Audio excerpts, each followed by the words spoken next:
Puji dan syukur kita panjatkan kehadirat Ilahi yang telah memberikan kita kesehatan sehingga kita dapat berkumpul dalam acara berbagi ilmu.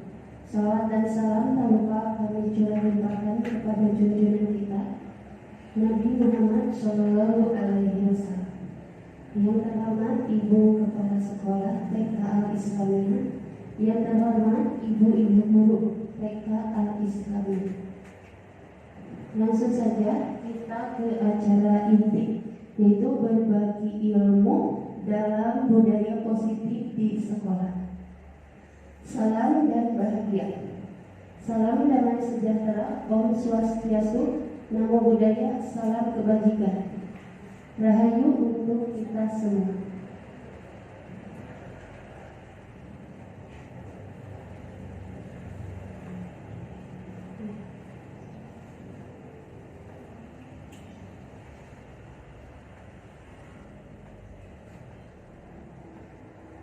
Sebelum ke materi, ada pertanyaan pengantik dari saya, ibu-ibu semua dapat menjawab setuju atau tidak setuju.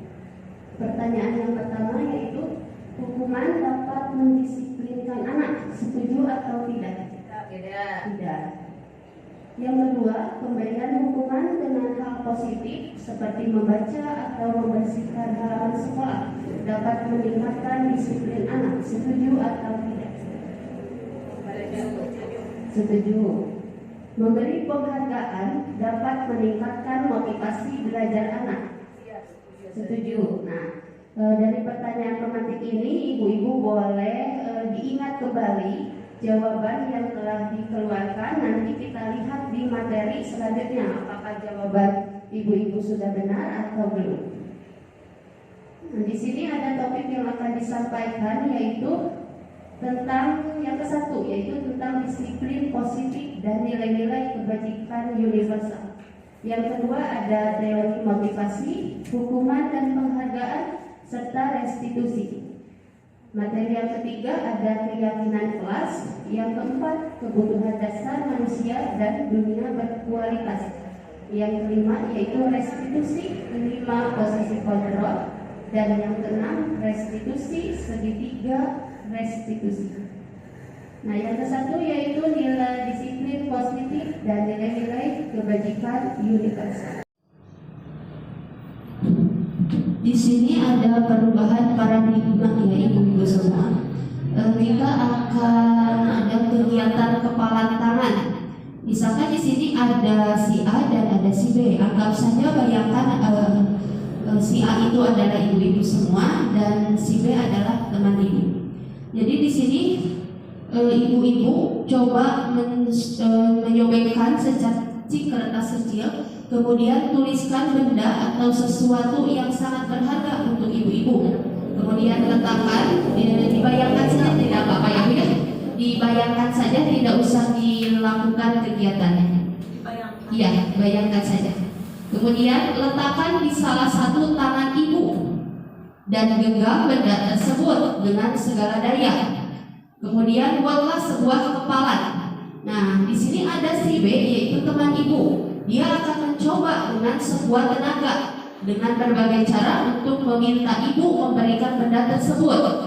Nah, si B itu bisa membujuk, bisa mengancam, bisa menghardik, merayu, menyuap. Nah, apa saja agar ibu dapat membuka kepalan tangan ibu. Di sini pertanyaannya, apa yang terjadi? Siapa yang memegang kontrol dari tangannya kepala ibu? Apakah ibu akan membuka karena teman ibu meminta, kemudian teman ibu mengancam, merayu, atau dengan menyuap? Atau ibu akan tetap menutup kepala tangan ibu? Coba, apa yang akan terjadi? Jadi siapa yang mempunyai kontrol dalam diri kita? Siapa? Diri kita sendiri. Jadi orang lain itu tidak bisa mengontrol diri kita. Jadi yang dapat mengontrol diri kita adalah diri kita sendiri. Walaupun orang lain mengancam kita, merayu kita, menyuap kita, kalau kita tidak ingin memberikan, berarti tidak bisa gitu ya. Nah, di sini ada perubahan paradigma teori kontrol atau teori pilihan. Di sini ada ilusi kontrol. Nah, ilusi itu adalah sesuatu yang tidak benar. Nah, yang dikatakan ilusi adalah sesuatu yang tidak benar. Di sini ada ilusi guru mengontrol murid. Nah, jadi itu sesuatu yang tidak benar ya.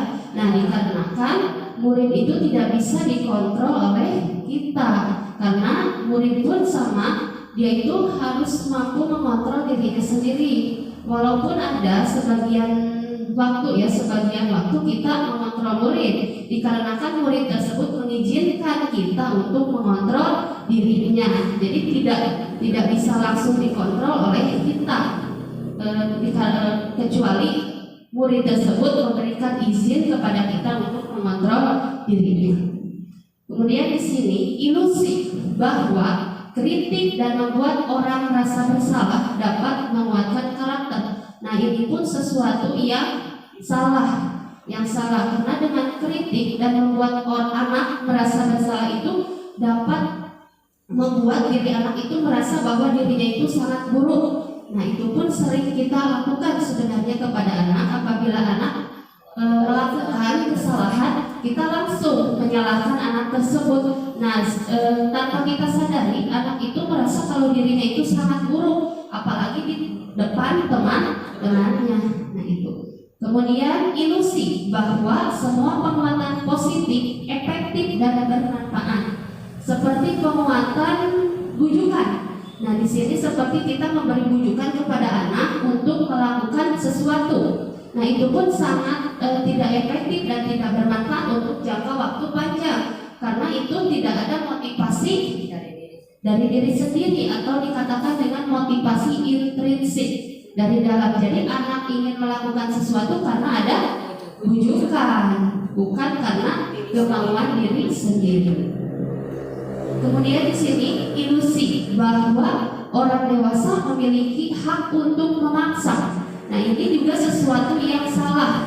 Nah, bahwa orang dewasa itu tidak bisa memaksa anak untuk melakukan sesuatu. Jadi anak itu tidak bisa dianggap sebagai kertas kosong yang mampu kita coret-coret seperti apa, tidak. Karena siapapun itu, semua manusia memiliki kontrol sendiri.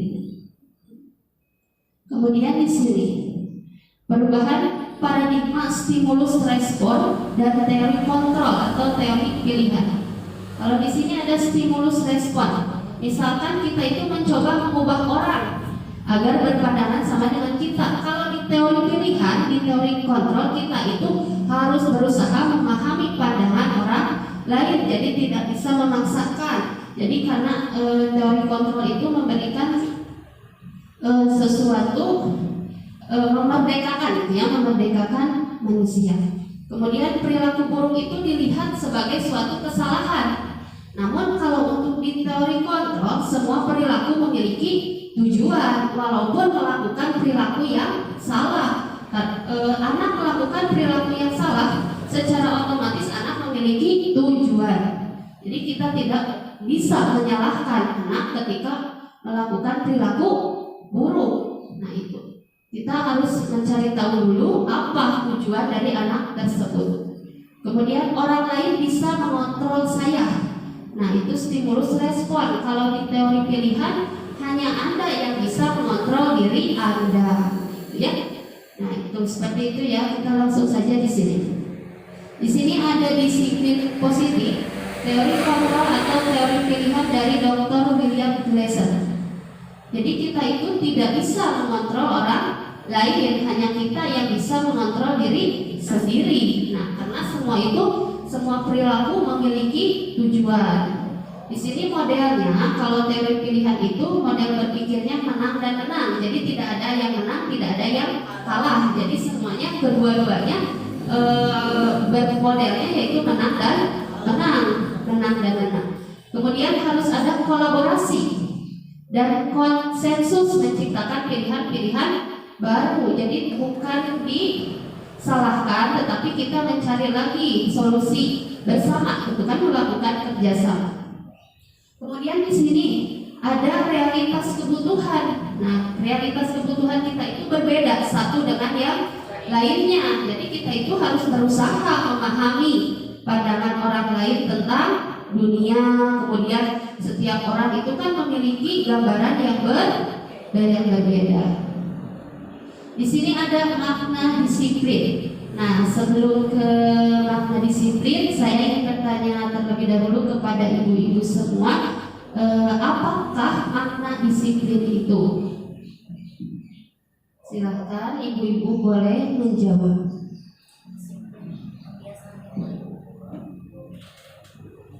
Disiplin itu kebiasaan untuk menerapkan kebiasaan agar anak menjadi biasa. Iya, untuk menerapkan kebiasaan ya. Nah, jadi di sini disiplin. Nah, kalau disiplin itu adalah berasal ya. Kalau asal bahasa Latinnya yaitu disiplina, yang artinya disiplina ya, yang artinya belajar. Jadi makna asal dari kata ini berkonotasi dengan disiplin diri dari murid. Nah, ini dikeluarkan oleh Socrates dan Plato. Disiplin diri membuat orang menggali potensinya menuju sebuah tujuan apa yang dia hargai. Nah, namun perbedaannya kalau di budaya kita makna kata disiplin itu berubah menjadi sesuatu yang dilakukan seseorang pada orang lain untuk mendapatkan kepatuhan. Jadi lebih ke sebuah aturan ya kalau di kita itu. Nah, kecenderungan umum adalah menghubungkan kata disiplin dengan ketidaknyamanan, bukan dengan apa yang kita hargai dan pencapaian suatu tujuan mulia. Jadi karena disiplin di sini di budaya kita lebih ke anak itu harus mentaati sebuah peraturan.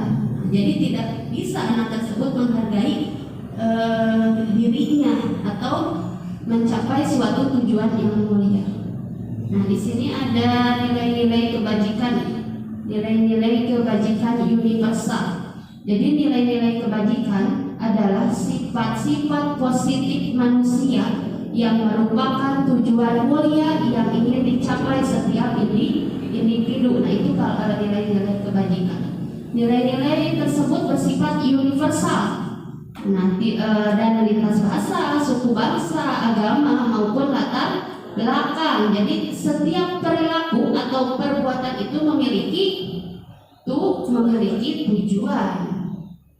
Kemudian di sini dengan mengaitkan nilai-nilai kebajikan yang diyakini seseorang, maka motivasi intrinsiknya akan terbangun. Jadi motivasi intrinsik itu apa ya Ibu? Motivasi dari dalam Ya, motivasi dari dalam diri. Jika anak-anak mengaitkan nilai-nilai kebajikan, akan tumbuhlah motivasi dari dalam dirinya, sehingga menggerakkan motivasi untuk mencapai tujuan yang diinginkan. Tapi di sini tujuan mulia, karena nilai-nilai kebajikan adalah nilai-nilai positif ya.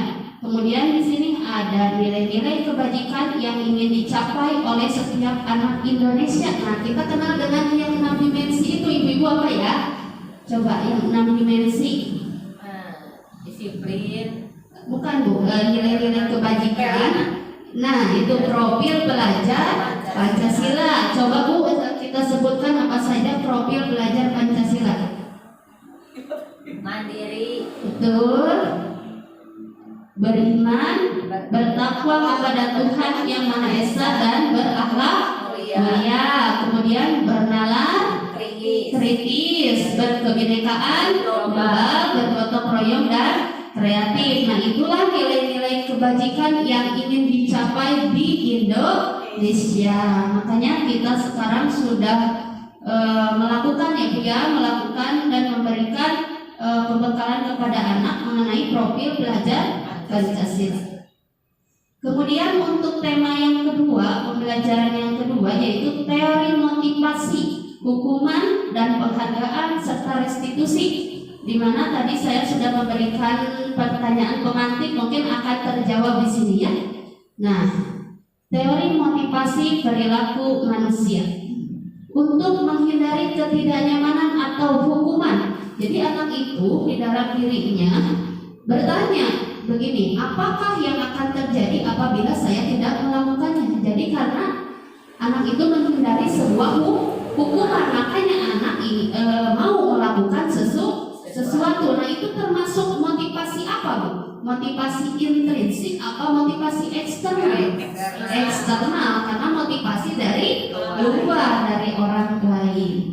Kemudian di sini untuk mendapatkan imbalan dari orang lain atau institusi, apa pertanyaannya? Apa yang akan saya dapatkan apabila saya melakukannya? Jadi anak melakukannya itu karena ingin mendapatkan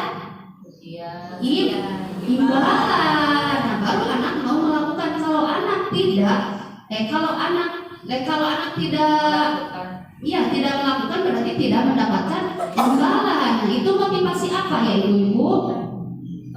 Eksternal, motivasi dari luar. Kemudian yang ketiga, untuk menghargai diri sendiri. Jadi begini, saya akan menjadi orang yang seperti apa bila saya melakukannya. Nah, kalau itu motivasi apa? Iya, internal, karena memiliki tujuan disiplin positif. Nah, untuk menghargai diri sendiri. Di sini ada menurut Ki Hajar Dewantara merdeka. Nah, sering ya kita mendengar kata merdeka. Nah, jadi menurut Ki Hajar Dewantara, merdeka itu artinya tidak hanya terlepas dari perintah, akan tetapi juga cakap buat memerintah diri sendiri. Nah, Ki Hajar Dewantara di sini adalah siapa, Bu? Bapak pendidikannya, Bapak Pendidikan Indonesia. Kemudian kita ini sebenarnya kalau memberikan sebuah penghargaan kepada anak, itu tujuannya apa ya, Bu ya?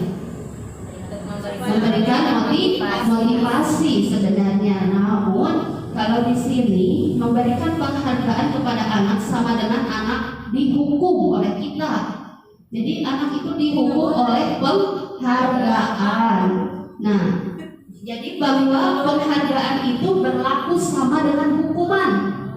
Nah, kalau kita itu kan awalnya memberi penghargaan ingin memotivasi anak, kemudian kita juga menghargai anak begitu. Namun kalau di sini penghargaan itu berlaku sama dengan hukuman. Dalam artian meminta atau membujuk seseorang melakukan sesuatu untuk memenuhi suatu tujuan dari orang atau yang meminta atau orang yang meminta atau membujuk dia. Nah, dorongannya eksternal dan akan ada faktor ketergantungan.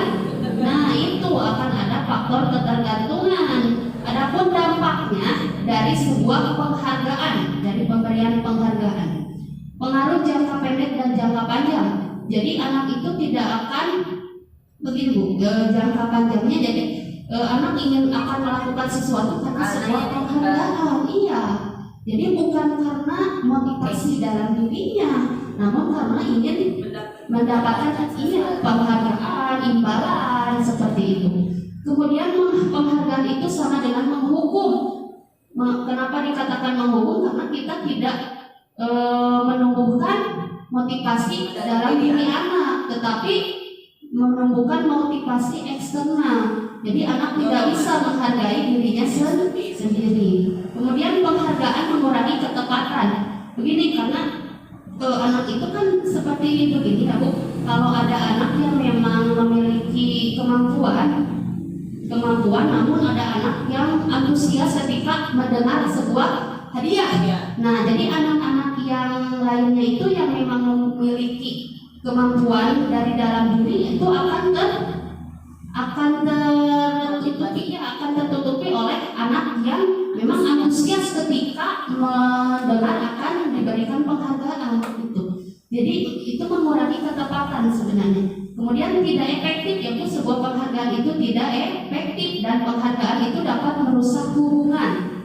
Nah, jadi begini hubungan guru dengan murid, hubungan murid dengan murid. Jadi anak itu akan merasa sirik ketika mendapat salah satu temannya mendapatkan hadiah, sedangkan dia tidak mendapatkan. Contohnya kemarin sudah kita mengadakan sebuah lomba. Sebenarnya kita itu ingin menumbuhkan motivasi anak, juga ingin mengetahui sejauh apa gitu kemampuan anak. Namun memang ada hal-hal yang tidak kita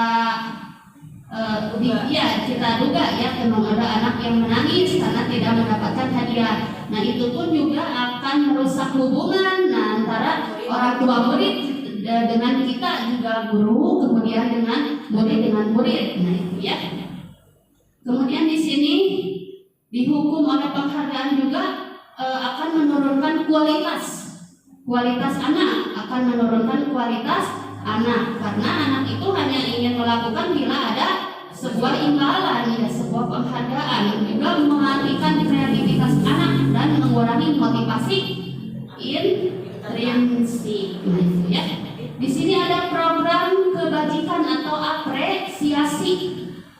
Kita bisa memberikan sebuah pengakuan atau sebuah apresiasi. Jadi bukan sebuah penghargaan ya yang diberikan. Nah, dalam memberikan apresiasi juga perlu diingat beberapa hal. Nah, beri pengakuan itu secara khusus kepada anak. Kemudian beri juga pengakuan secara pribadi. Dan semua murid itu harus kebagian. Jadi harus bergantian semua murid dan konsisten serta fokus pada proses, bukan kepada hasil prosesnya. Di sini ada contoh pengakuan ya. Jadi gimana ini nanti contohnya ketika kita menerapkan di dalam kelas. Nah ini ada contoh pengakuan atau apresiasi kebajikan. Jadi bukan sebuah penghargaan. Di sini ada kalimat pembuka, kemudian ada nilai kebajikannya, ada situasinya. Nah misalkan begini, kemarin saya perhatikan rasa empatimu besar sekali pada saat menolong murid baru di kelas kita. Jadi kalau apresiasi itu lebih kepada sebuah kata atau kalimat ya, sebuah kalimat. Jadi tidak berbentuk benda atau barang. Kemudian di sini saya menghargai kepedulianmu pada saat kamu membantu teman-temanmu di tugas ke kelompok. Nah, juga di sini ada terima kasih untuk rasa tanggung jawabmu pada saat kamu memungut kertas-kertas yang berserakan di lantai. Nah, itu sebuah apresiasi atau sebuah pengakuan. Kemudian di sini ada tindakan guru. Nah, ibu-ibu bisa disebutkan di sini ada pertanyaan, di sini ada tindakan guru. Ibu-ibu menjawabnya hukuman atau konsekuensi, ya. Sebentar. Nah, ini mencatat 100 kali di dalam buku. Ya, sebentar. Mencatat 100 kali di dalam buku kalimatnya saya tidak akan terlambat lagi. Karena anak itu terlambat di sekolah, jadi kita menghukumnya dengan menulis 100 kali. Nah itu hukuman atau konsekuensi? Hukuman. Lari mengelilingi lapangan basket 2 kali karena terlambat hadir di sekolah. Hukuman. Murid diminta untuk push up 15 kali karena tidak menggunakan masker ke sekolah. Menggantikan kertas tugas teman yang telah dicoret-coret. Nah, hukuman apa konsekuensi? Coba. Jadi anak-anak kan mencoret buku temannya, kemudian dia harus menggantinya. Itu hukuman apa konsekuensi? Konsekuensi. Kemudian membersihkan tumpahan air di meja tulis karena tersenggol pada saat belajar. Konsekuensi. Murid disuruh untuk tidak mengenakan sepatu seharian di sekolah karena tidak mengenakan sepatu hitam.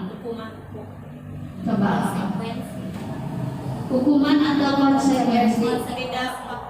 Tidak Pak. Jadi murid itu disuruh untuk tidak mengenakan sepatu seharian karena tidak mengenakan sepatu hitam. Konsekuensi. Namun di sini saya memiliki memiliki jawaban berbeda dengan ibu-ibu. Karena ini sebuah apa? Iya, sebuah apa? Aturan. Jadi hukuman karena ini adalah fisik. Kalau misalkan sebuah konsekuensi berarti bagaimana? Anak misalkan digantikan oleh kita seperti memakai sandal gitu. Jangan menyiksa anak dengan fisik gitu kan, dengan fisik juga psikologis anak ya. Nah, kemudian di sini lari mengelilingi lapangan basket 2 kali karena terlambat 10 menit untuk pelajaran PJOK. Nah, kalau itu termasuk konsekuensi. Kenapa dikatakan konsekuensi? Kita lihat dulu apa pelajarannya. Karena PJOK kan olahraga. Nah, otomatis kalau mengelilingi lapangan juga itu sebuah pemanasan untuk anak. Jadi itu konsekuensi. Di sini ada perbedaan hukuman dan konsekuensi, ibu-ibu. Nah, setelah kita menjawabnya tadi pertanyaan-pertanyaan pemantik, di sini kita jawab nih apa perbedaan hukuman dan konsekuensi. Di sini kalau hukuman sesuatu yang menyakitkan harus terjadi. Kalau sebuah konsekuensi adalah sesuatu harus terjadi, tidak ada yang menyakitkan kalau konsekuensi. Kalau hukuman membuat anak sakit baik fisik maupun hati untuk jangka waktu lama. Kalau konsekuensi itu membuat anak merasa tidak nyaman dalam jangka waktu pendek. Jadi tidak ada jangka waktu panjang dalam anak menyakiti anak gitu ya.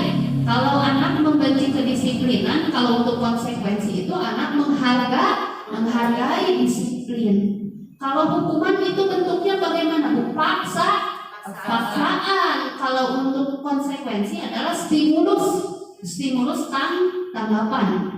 Karena kalau konsekuensi anak sudah mengetahui, ketika anak melanggar, berarti anak sudah mengetahui konsekuensinya apa. Kalau hukuman itu terjadi secara tiba-tiba gitu.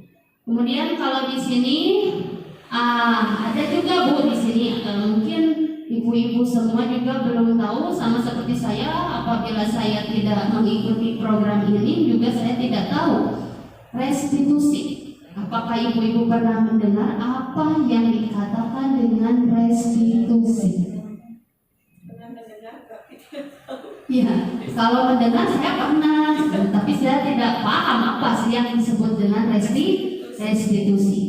Jadi di sini Bu, restitusi itu adalah proses menciptakan kondisi bagi murid untuk memperbaiki kesalahan mereka. Jadi anak itu belajar dari kesalahan sehingga mereka itu bisa kembali pada kelompok mereka dengan karakter yang lebih kuat. Ya, restitusi juga merupakan proses kolaboratif yang mengajarkan murid untuk mencari solusi untuk masalah mereka dan membantu murid berpikir tentang orang seperti apa yang mereka inginkan atau menjadi tujuan murid dan bagaimana mereka harus memperlakukan orang lain. Jadi restitusi itu sebenarnya di sini ada sebuah perubahan seperti ada hukuman, ada konsekuensi, ada restitusi. Nah, pertanyaan saya apa yang pernah ibu-ibu lakukan nih? Apakah hukuman, apakah konsekuensi, apakah restitusi? Nah, selama ini di sekolah apa yang diterapkan oleh ibu-ibu? Mungkin ada dari ketiganya. Ada. Ya, nah kalau restitusi sebenarnya pernah kita lakukan, namun kita tidak tahu. Nah, kalau itu adalah sebuah restitusi. Mungkin kalau konsekuensi juga kita pernah melakukannya juga ya. Kita melakukan apa sebelumnya? Sebelum masuk ke kelas kita suka melakukan apa dengan anak? Kesepakatan kelas. Nah, jadi anak sudah mengetahui apa konsekuensi apabila melanggar. Hukuman juga pernah dilakukan oleh ibu-ibu semua. Pernah ya, tanpa kita sadari juga itu refleks terjadi ketika ada sesuatu yang dilakukan oleh anak itu. Sebenarnya apa yang harus kita lakukan Bu setelah ibu-ibu mengetahui apa itu hukuman, apa itu konsekuensi dan apa itu restitusi? Apa yang ingin ibu perbaiki? Nah, dari ketiga ini Mungkin lebih dari kita harus tahu cara itunya, mungkin memberikan apa, mau memberikan hukuman atau mau memberikan respon kepada anak itu harus dilihat dulu masalah-masalah. Iya, betul sekali ya Bu ya.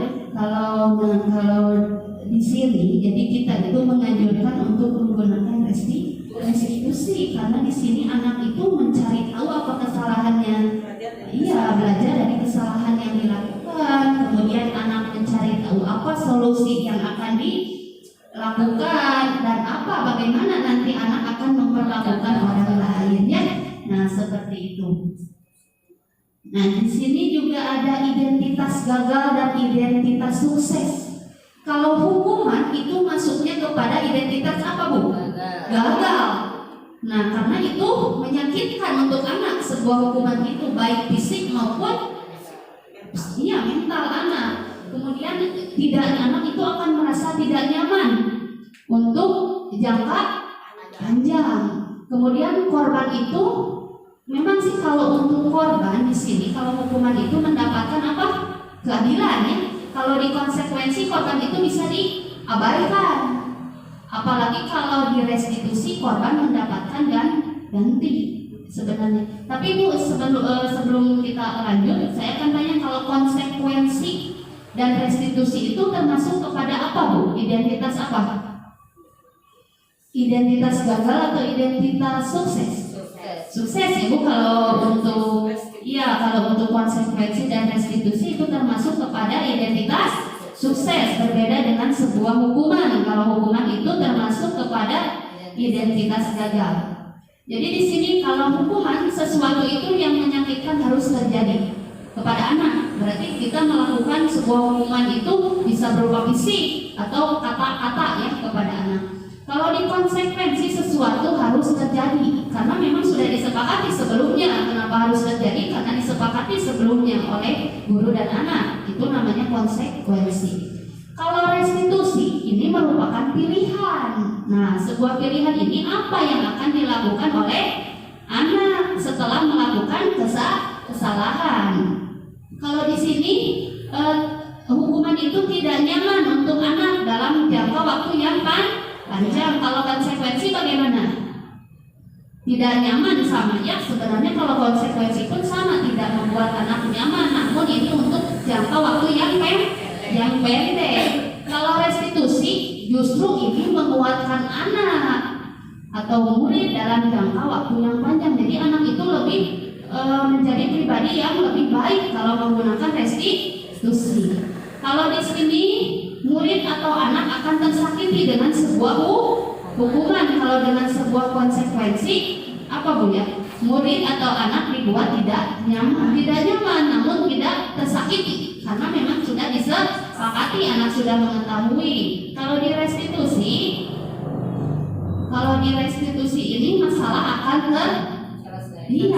terselesaikan, akan terpecahkan. Jadi tidak ada nanti murid itu akan membenci peraturan. Kalau di restitusi justru murid itu akan menghormati dirinya dan orang lain. Nah, itu kenapa saya di sini ingin berbagi ilmu kepada ibu-ibu semua, karena kita semua itu ingin belajar, ya, Bu, ya, ingin belajar untuk memberikan yang terbaik untuk anak-anak kita di sekolah, ya. Nah, di sini kalau positif itu begini, Bu, ada negatif, netral, dan positif, ya. Kalau hukuman itu termasuk apa, Bu? Negatif, netral, atau positif? Negatif. Kalau konsekuensi? Iya. Bagaimana kalau konsekuensi? Kalau negatif. Nah, kalau menurut saya, ibu-ibu, ya, kalau untuk konsekuensi adalah sebuah bentuk netral. Kenapa dikatakan netral? Karena memang anak sudah mengetahui, karena memang itu juga sudah disepakati oleh anak, ya. Kenapa dikatakan netral? Kalau untuk restitusi, positif, netral, atau negatif? Positif, ya, karena kita mengajak anak untuk belajar dari sebuah kesalahan, ya, Bu, ya. Nah, kemudian di sini ada 9 ciri-ciri restitusi. Nah, ciri-ciri restitusi ini begini. Yang satu, bukan untuk menebus kesalahan, namun untuk belajar dari kesalahan. Berbeda dengan hukuman dan konsekuensi, ya. Kalau hukuman memang anak itu harus menebus sebuah kesalahan, dan sama itu juga konsekuensi juga sama halnya seperti itu, menebus kesalahan. Namun kalau untuk di restitusi, anak itu belajar dari kesalahan. Ini juga memperbaiki hubungan kalau restitusi, karena tidak ada yang disudutkan. Ya kalau di sini. Kemudian di sini kalau restitusi itu berupa tawaran. Jadi tawaran bukan paksaan. Kemudian restitusi itu menuntut untuk melihat ke dalam diri kita, bukan melihat kesalahan orang lain, namun ke dalam diri kita, apa yang akan kita lakukan ke depannya untuk memperbaiki kesalahan kita. Kemudian restitusi itu mencari kebutuhan dasar yang mendasari tindakan. Nah, ini kebutuhan dasar nanti akan saya jelaskan di materi selanjutnya. Ada 5 kebutuhan dasar yang harus dipenuhi oleh setiap manusia. Nah, itu kemudian restitusi diri adalah cara yang paling baik dalam mencari solusi dari sebuah permasalahan. Restitusi juga fokus pada apa? Solusi. Restitusi mengembalikan murid yang berbuat salah pada kelompoknya. Jadi seperti ini Bu, kadang-kadang kan anak itu suka malu ya.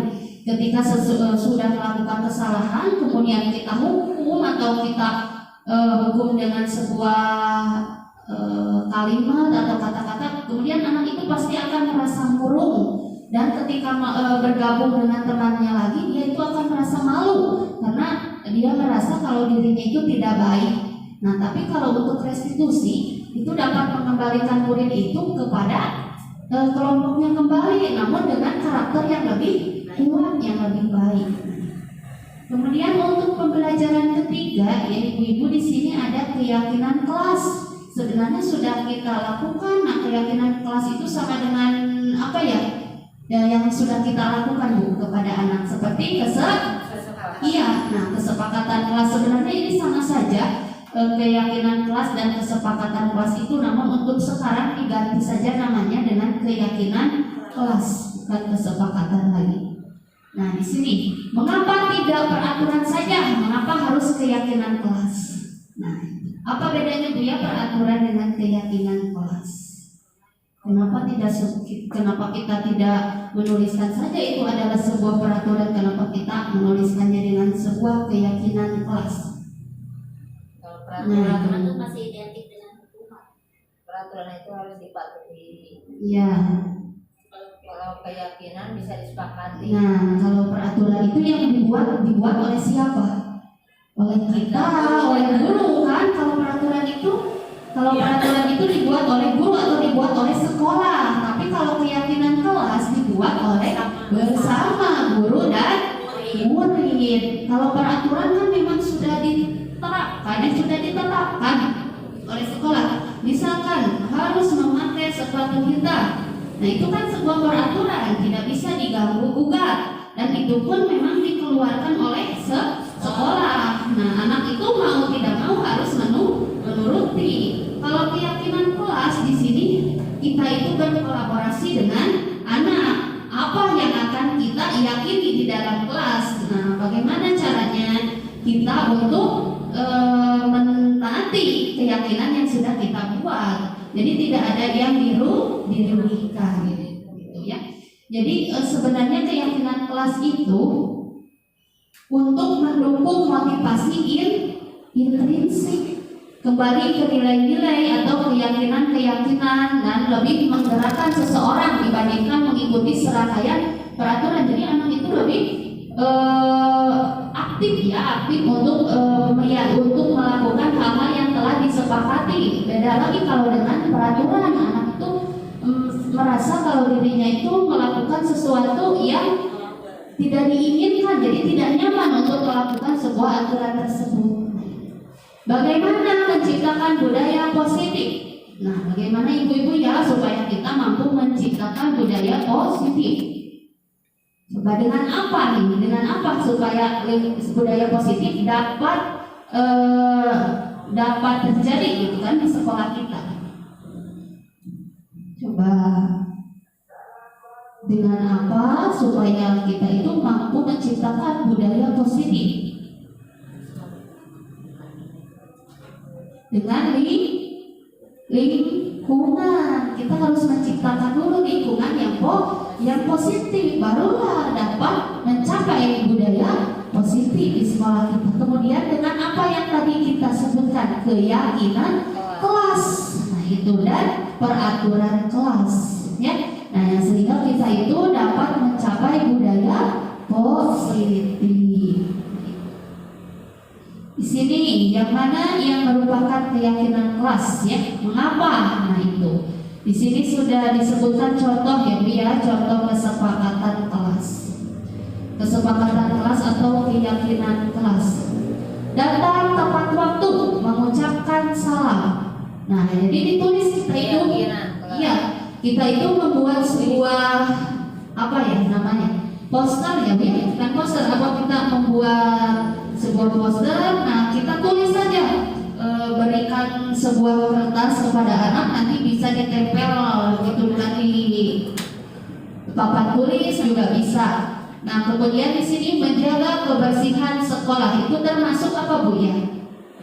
Keyakinan kelas. Berdoa sebelum dan sesudah kegiatan, kemudian aktif dalam pembelajaran. Adapun di sini kami guru dan murid saling menyayangi. Jadi kita harus menghindari kata tidak, kata jangan di sebuah keyakinan kelas.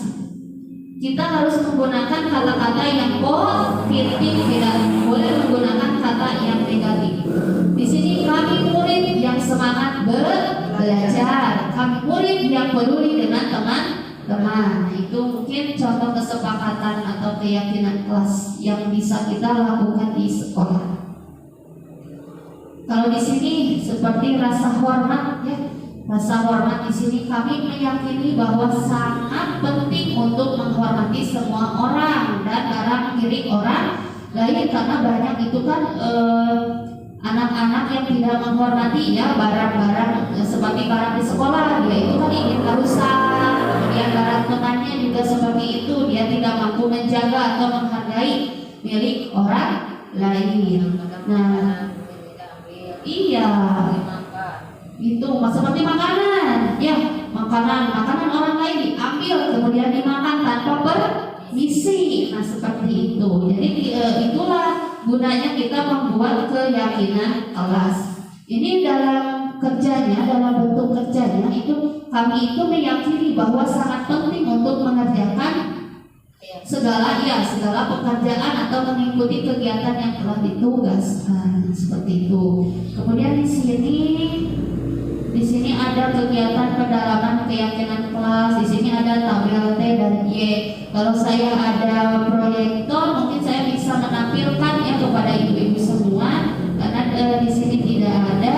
Jadi saya sebutkan saja. Jadi di sini seperti hormat ya. Tampak seperti dan tidak tampak seperti. Nah di sini kalau hormat tampaknya, kalau terlihatnya itu seperti datang tepat waktu, yang tidak tampaknya sering hadir terlambat. Kemudian rasa hormat itu menyapa teman dan guru setiap hari. Kalau tidak tampaknya seperti tak acuh kepada teman dan guru. Jadi tidak tampak itu yang tidak diinginkan, sebenarnya yang tidak diinginkan oleh kita. Kalau yang tampak itu yang yang dilakukan gitu ya. Nah di sini ada keyakinan kelas, ada peraturan kelas seperti ini Bu. Nah ini peraturan. Kalau peraturan itu selalu kembalikan buku ke tempatnya. Kalau di keyakinan kelas apa itu namanya? Apa? Coba. Kalau misalkan ini kan sebuah peraturan, selalu kembalikan buku ke tempatnya itu sebuah peraturan. Kalau untuk keyakinan kelas apa kata yang digunakan? Simpan buku ke tempatnya. Ya, kan ada, kita ingatkan lagi nilai-nilai kebajikan. Nah, nilai-nilai kebajikan itu seperti tanggung jawab, iya, menghormati, saling menyayangi. Nah, itu masuk kepada nilai-nilai kebajikan. Jadi kalau ini selalu kembalikan buku ke tempatnya, ini apa keyakinan kelasnya? Tanggung jawab. Nah, itu. Kemudian ini peraturan, dilarang mengganggu orang lain. Nah, ini kalimatnya negatif atau positif? Negatif. Ada sebuah larangan. Kalau untuk keyakinan kelasnya apa Bu? Dari kata dilarang mengganggu orang lain. Sayangi teman. Tuh. Atau menghormati orang lain. Di sini hadir di sekolah 15 menit sebelum pembelajaran dimulai. Kalau di keyakinan kelas apa yang dituliskan di sana? Apa yang disepakati di sana? Tentang tepat waktu. Tentang tepat waktu atau berkomitmen dan menghormati orang lain juga gitu. Kalau hadir sebelum pembelajaran dimulai. Kemudian di sini dilarang melakukan kekerasan. Coba keyakinan kelasnya apa? Keselamatan. Nah, itu. Dan menghormati orang lain. Dilarang menggunakan narkoba. Itu termasuknya apa, Bu? Iya itu betul, termasuk peraturan. Namun kalau untuk di keyakinan kelas apa yang akan kita gunakan katanya? Kesehatan, karena itu untuk kesehatan kita ya, makanya kita tidak diperbolehkan menggunakan narkoba. Bergantian atau menunggu giliran. Keyakinan kelasnya apa? Anak itu dilatih untuk bersabar, ya itu bersabar atau menghormati orang. Gunakan masker. Naon ta eta? Iya, betul sekali, kesehatan dan keselamatan. Jangan berlari di kelas atau koridor. Iya, betul, keselamatan dan keamanan. Nah, di sini ada yang tadi sudah kita sebutkan kebutuhan dasar manusia, ya. Jadi kebutuhan dasar manusia dan dunia berkualitas. Jadi kita itu sebagai manusia memiliki 5 kebutuhan dasar yang tidak bisa dipisahkan. Nah itu jadi semua kebutuhan dasar itu harus terpenuhi. Di sini sebentar. Nah, di sini ada kebutuhan dasar yang ke-1. Kebutuhan bertahan hidup. Nah, ini sifatnya yaitu fisiologis. Apa saja, Bu, kebutuhan bertahan hidup? Makan, minum, rumah, dan pakaian, betul, dan kesehatan. Kemudian di sini ada juga kebutuhan dasar manusia yang kedua, kasih sayang dan rasa diterima. Nah, itu juga termasuk kepada kebutuhan apa? Psikologis. Kalau untuk bertahan hidup itu fisiologis. Nah, kebutuhan psikologisnya seperti apa, Bu? Kasih sayang dan rasa diterima. Keamanan. Iya, keamanan. Kemudian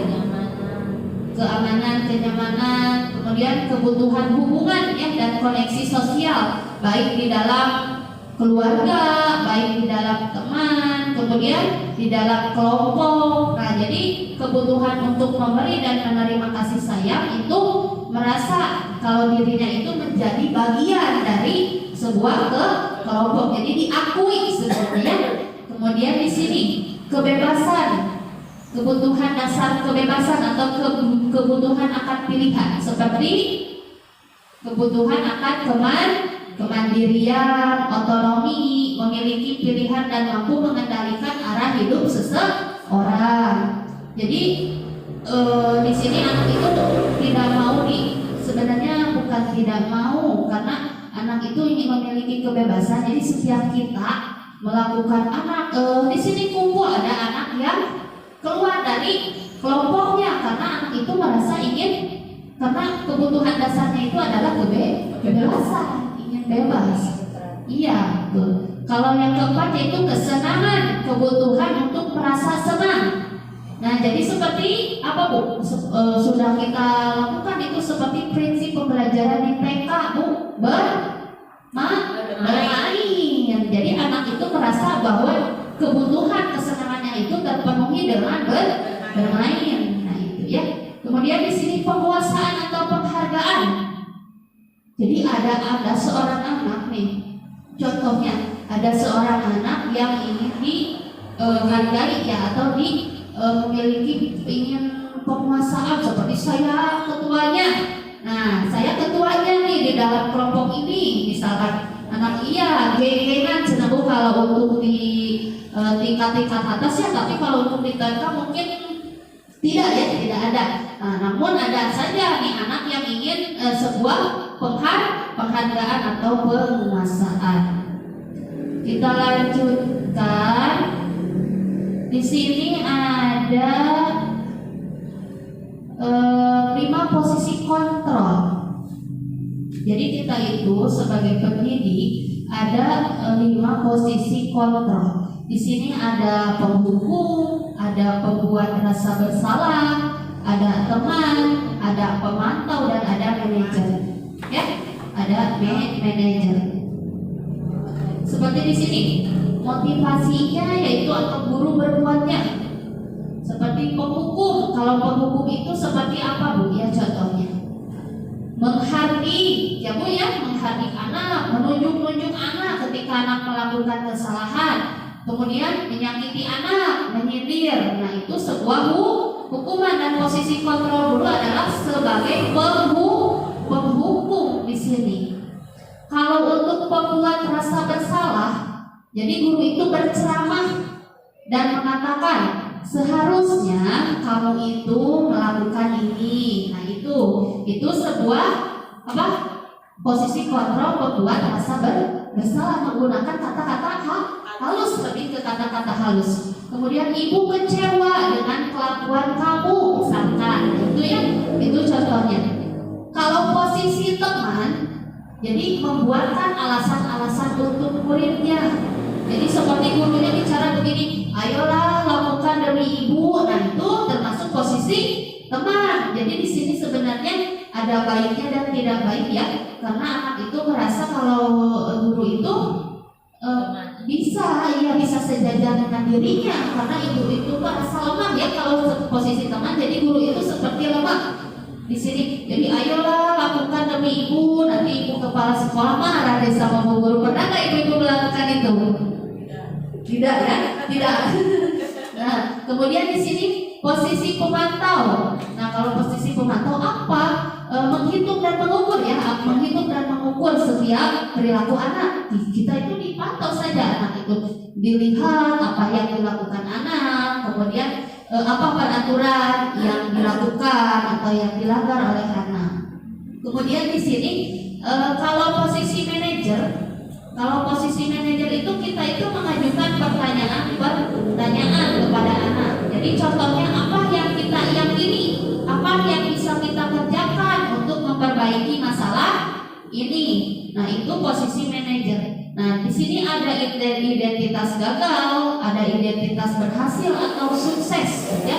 Namun ada yang disebut dan kontrol dari luar dan kontrol diri. Nah, pertanyaan saya, kalau penghukum dan pembuat rasa bersalah itu termasuk identitas apa? Posisi kontrol guru sebagai penghukum dan pembuat rasa bersalah termasuk posisi kontrol apa?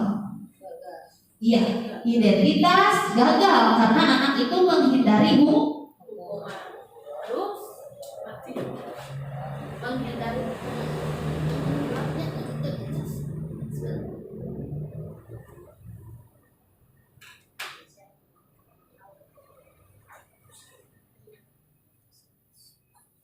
lanjutkan dulu sebentar. Play by TF card. AUX mode.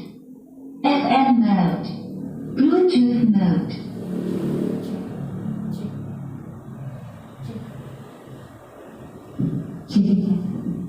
Baik, kita lanjutkan kembali. Nah, kalau untuk penghukum dan pembuat rasa bersalah, yaitu itu termasuk kontrol dari luar dan termasuk identitas gagal. Kalau teman dan pemantau, bagaimana ini Bu? Termasuk identitas apa? Iya, identitas berhasil atau sukses. Namun kontrolnya tetap dari mana? Dari luar ya, bukan dari dalam diri. Nah, itu kontrolnya. Nah, di sini itu anak itu mengharapkan apa? Imbalan, atau anak itu tergantung kepada orang lain. Kalau menghargai, kalau ini nih Bu, manajer Kalau manajer itu termasuk identitas apa? Sukses atau berhasil. Namun itu kontrolnya terdapat dari mana, Bu? Dari luar atau dari dalam diri? Manajer dari dalam sendiri, karena di sini posisi manajer itu lebih menghargai diri sendiri. Nah, itu menghargai diri sendiri. Nah, di sini ada pertanyaan, Bu. Nah, sebentar ya. Di sini ada sebuah pertanyaan. Saya kecewa sekali dengan kamu. Nah, itu posisi kontrol apa, Bu? Kalau kata-kata seperti ini?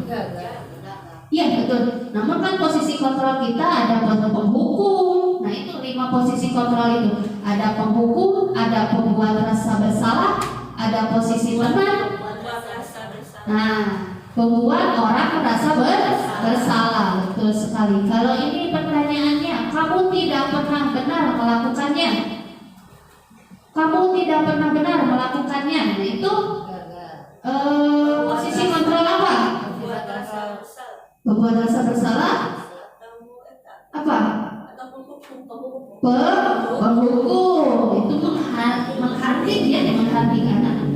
Nah, di sini juga ada pertanyaan, ayolah lakukan demi ibu. Nah, itu teman, hebat sekali. Kalau ini, apakah kamu mau mendapatkan stiker bintang hari ini? Apa tuh? Iya, apa?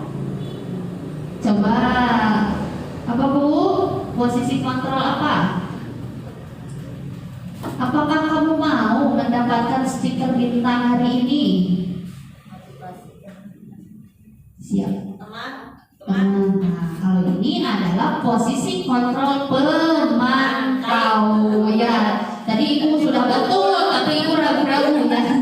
Nah, di sini ada juga pertanyaan, bagaimana kamu bisa menyelesaikan masalah ini? Nah, itu posisi kontrol siapa, Bu? Seorang apa tuh? Seorang manajer apa seorang penghukum?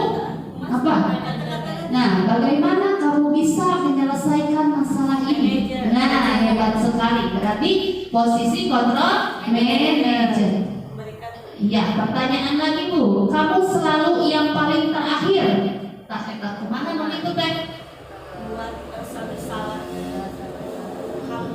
Kamu selalu yang paling terakhir. Apa? Betul sekali, penghukum, menyakiti oleh baik fisik maupun mental. Jadi ini setelah Ibu mengetahui materi ini, nah saya akan bertanya sebentar, merefleksi ya Bu ya, merefleksi kegiatan atau posisi kontrol yang pernah dilakukan oleh ibu-ibu. Coba posisi kontrol yang mana yang pernah dilakukan oleh ibu-ibu? Apakah seorang penghukum, seorang pembuat rasa bersalah, seorang teman, apa? Pemantau atau manajer? Gimana? Oh, seringnya seorang pemantau.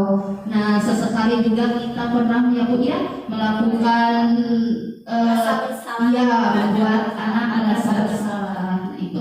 Nah, iya betul. Setelah ibu-ibu mengetahui materi ini, posisi kontrol mana yang ingin Ibu lakukan? Nah, manajer. Jadi kita lebih bijaksana ya di sini. Kalau di sini bergerak. Nah, bergerak antara peraturan, memantau, konsekuensi dan hadiah. Kemudian nilai-nilai manajer, kalau nilai-nilai manajer itu untuk memperbaiki, kalau pemantau itu untuk konsekuensi atau hadiah ya di sini. Kemudian di sini ada sekarang ada segitiga restitusi. Tadi sudah dijelaskan sedikit mengenai restitusi. Nah, kalau segitiga restitusi ini yang ke satu ada menstabilkan identitas. Yang kedua ada validasi kebutuhan. Kita harus mengetahui dulu kebutuhan apa yang diharapkan oleh anak. Kemudian menanyakan keyakinan. Kalau untuk menstabilkan identitas, begini ada kata-katanya ya Bu ya di sini. untuk membuat anak yang merasa gagal karena berbuat salah menjadi positif terhadap dirinya. Nah, itu fungsinya menstabilkan identitas. Jadi bukan menyalahkan anak, ya. Kalau di sini justru kita itu membantu anak untuk menjadi positif ketika anak tersebut sudah melakukan sebuah kesalahan. Jadi gurunya berkata seperti ini, berbuat salah itu hal yang manusiawi. Tidak ada manusia yang sempurna. Ibu juga pernah berbuat salah. Kita pasti bisa menyelesaikan permasalahan ini. Nah, itu juga sebuah kata-kata yang dikeluarkan dalam restitusi. Jadi tidak ada menyalahkan. Di sini tidak ada menyalahkan anak. Anak itu tidak merasa kalau dirinya itu buruk, ya. Kalau dirinya buruk. Kemudian di sini juga begini kata-katanya. Ibu juga buat salah. Nah, itu kan yang tadi ya kita pasti bisa menyelesaikan permasalahan ini. Kemudian di sini ibu tidak tertarik untuk mencari tahu siapa yang benar dan siapa yang salah. Nah, ibu lebih tertarik untuk menyelesaikan masalah ini. Nah, itu terus kalau kamu menyalahkan diri sendiri terus, apakah kamu bersikap baik pada dirimu? Jadi anak itu tidak disarankan untuk menyalahkan diri sendiri, tapi anak itu harus belajar dari kesalahan yang telah dia berbuat. Di sini ada yang kedua adalah validasi kebutuhan. Nah, kalau validasi kebutuhan itu membantu murid mengenali basic need atau kebutuhan dasar yang ingin dipenuhi ketika melakukan kesalahan itu. Jadi kita itu tidak bisa menyalahkan anak ketika anak melakukan kesalahan. Namun kita lihat dulu basic need-nya apa, kebutuhan dasar anaknya itu apa. Tadi kan 5 kebutuhan dasar manusia, ada kebutuhan bertahan hidup, ya, kesenangan, yang tadi 5 itu. Nah, kemudian pada dasarnya setiap tindakan manusia itu memiliki tujuan, yaitu untuk memenuhi kebutuhan dasarnya tadi. Nah, di sini juga ada kata-kata yang bisa dikeluarkan oleh guru. Seperti kamu bisa saja kan melakukan hal yang lebih buruk, tapi kamu tidak melakukannya. Nah, itu. Jadi di sini anak itu divalidasi, ya, divalidasi kebutuhannya itu apa. Jadi anak mengungkapkan apa keinginan atau tujuan yang dia lakukan ketika melakukan hal itu. Kemudian di sini kamu pasti punya alasan mengapa melakukannya. Nah, seperti itu. Jadi kita tidak menghadik anak, tidak mencela anak di sini. Namun anak itu harus mengungkapkan sendiri apa tujuan yang dia lakukan. Kemudian apa yang penting bagi kamu. Nah, ketika melakukan hal itu kepada anak. Di sini ada juga di sini. Apakah kamu bisa melakukan dengan lebih baik besok lagi? Nah, anak itu belajar untuk mencari sendiri apa kesalahannya. Kemudian yang ketiga yaitu menanyakan keyakinan. Anak melihat kesalahannya dihubungkan dengan norma sosial dan nilai-nilai yang mendasari manusia berinteraksi dengan orang lain atau nilai-nilai kebajikan tadi, ya ibu-ibu, ya. Nah, yang harus kita terapkan kepada anak. Di sini gurunya berkata, apa nilai yang kita percaya di kelas atau sekolah kita? Nah, itu kembali lagi kepada apa? Tadi keyakinan kelas yang telah disepakati.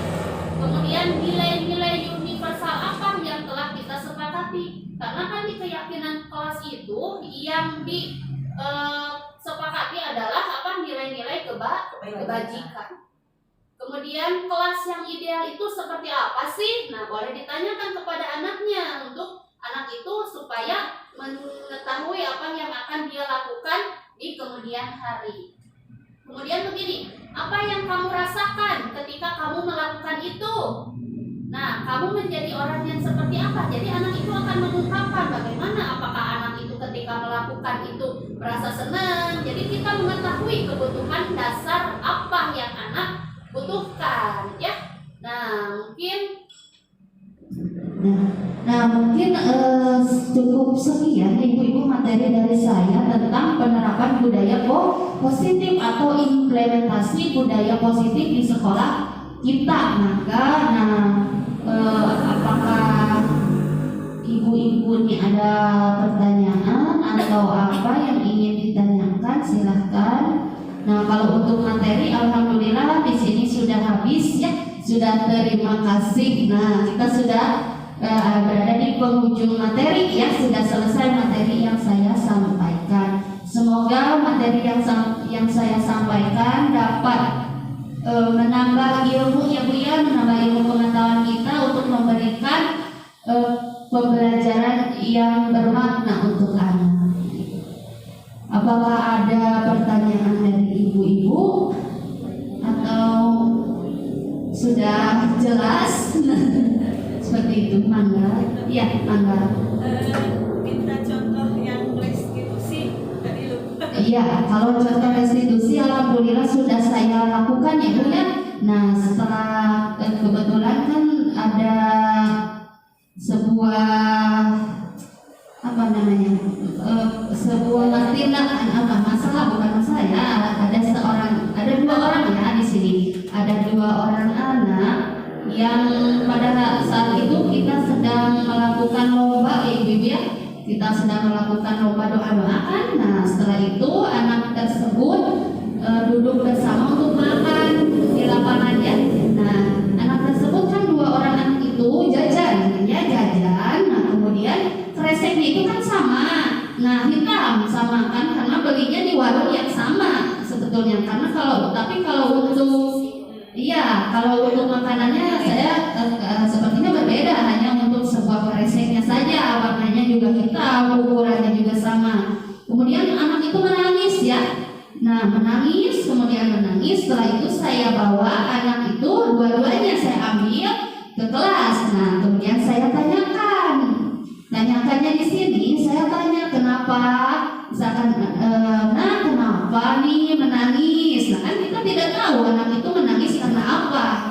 Jadi tidak satu orang anak. Kalau anak TK memang saya merasa kesulitan ya Bu ya, merasa kesulitan karena anak itu belum bisa mengungkapkan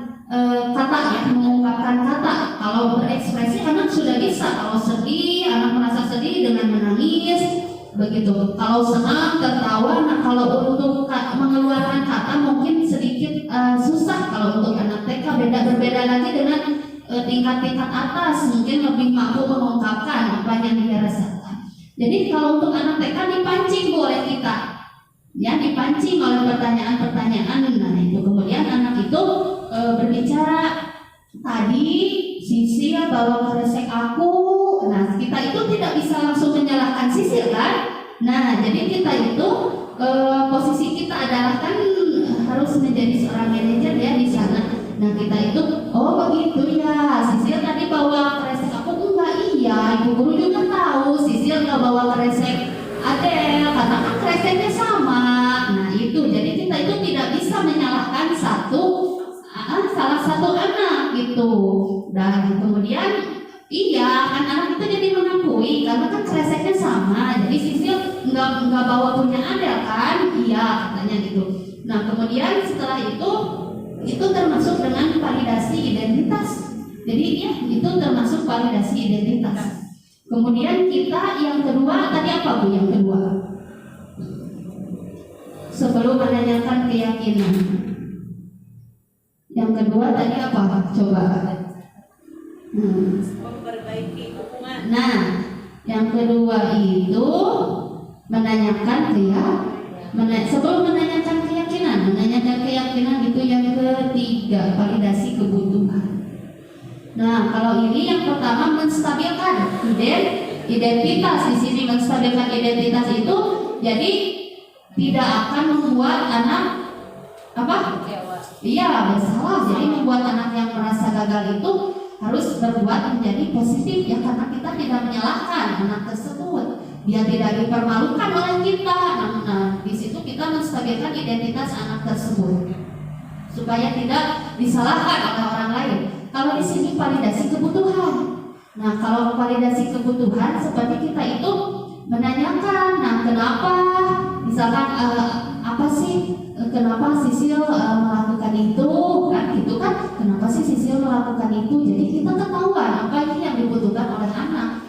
di sini memang kasusnya anak tersebut merasa kalau dia itu tidak tahu. Nah, jadi kalau kita itu harus memvalidasi kebutuhan anak, karena anak itu mungkin kalau untuk sisil di sini dia itu apa sih yang dibutuhkan oleh dia? Apakah penguasaan? Nah, ya, apakah kebebasan?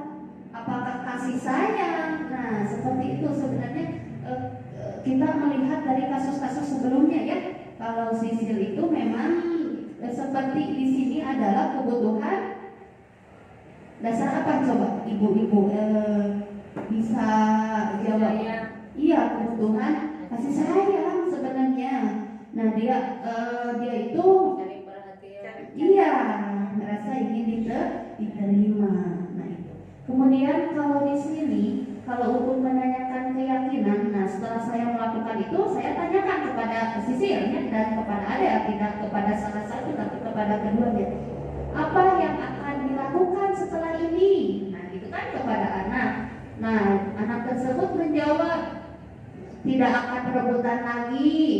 Nah, jadi saling menyayangi. Nah, anak itu sudah tahu nilai-nilai kebajikan yang akan dilakukan. Jadi menyayangi teman. Nah, setelah melakukan ini, Nah, yang sudah dibilangin, sudah diberi nasihat, tapi acuh-acuh aja malah semakin menjadi-jadi gitu.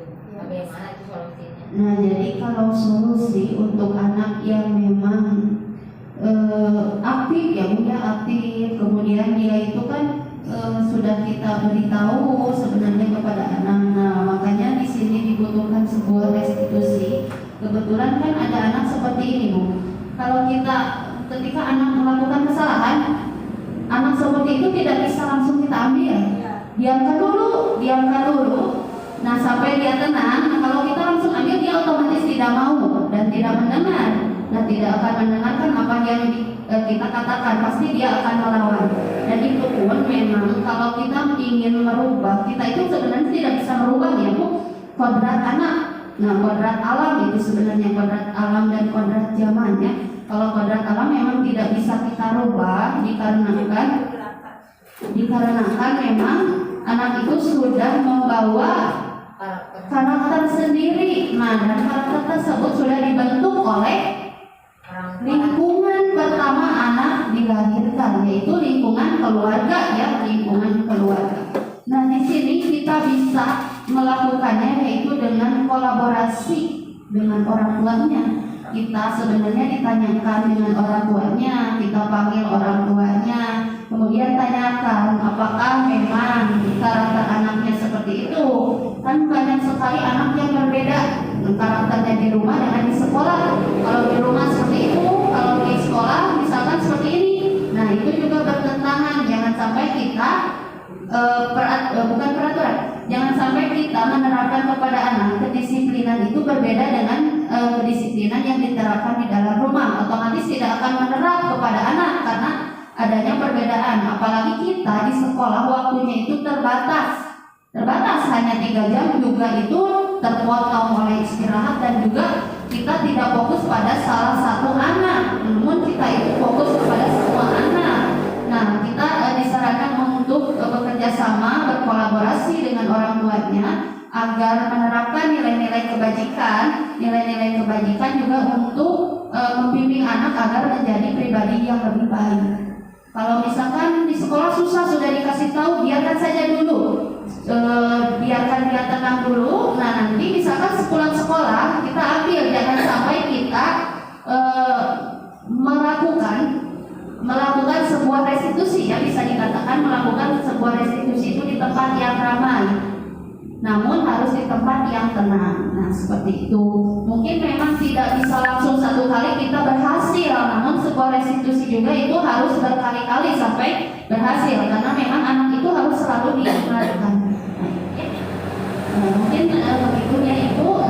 Apakah ada pertanyaan yang lain? Silakan.